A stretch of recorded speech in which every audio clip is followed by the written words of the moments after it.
الحمد لله نحمده ونستعينه ونستغفره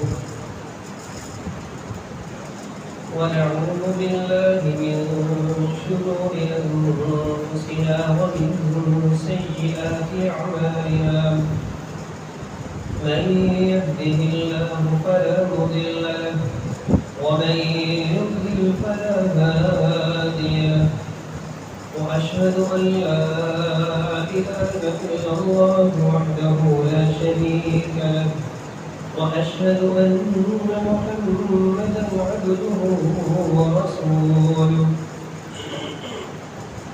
أما بعد فإن خير الحديث كتاب الله وخير الهدي هدي محمد صلى الله عليه وسلم وشر الأمور محدثاتها وكل محدثة بدعة وكل بدعة ضلالة وكل ضلالة في النار. يا أيها الذين آمنوا اتقوا الله حق تقاته ولا تموتن إلا وأنتم مسلمون. يا أيها الناس اتقوا ربكم الذي خلقكم من نفس واحدة وخلق منها زوجها وبث منهما رجالا كثيرا ونساء واتقوا الله الذي تساءلون به والأرحام إن الله كان عليكم رقيبا. يا أيها الذين آمنوا اتقوا الله وقولوا قولا سديدا يصلح لكم أعمالكم ويغفر لكم ذنوبكم ومن يطع الله ورسوله فقد فاز فوزا عظيما. اللهم صل على محمد وعلى آل محمد كما صليت على إبراهيم وعلى آل إبراهيم إنك حميد مجيد. اللهم بارك على محمد وعلى آل محمد كما باركت على إبراهيم وعلى آل إبراهيم إنك حميد مجيد. رب اشرح لي صدري ويسر لي أمري واحلل عقدة من لساني يفقهوا قولي. رب يسر ولا تعسر وتمم بالخير.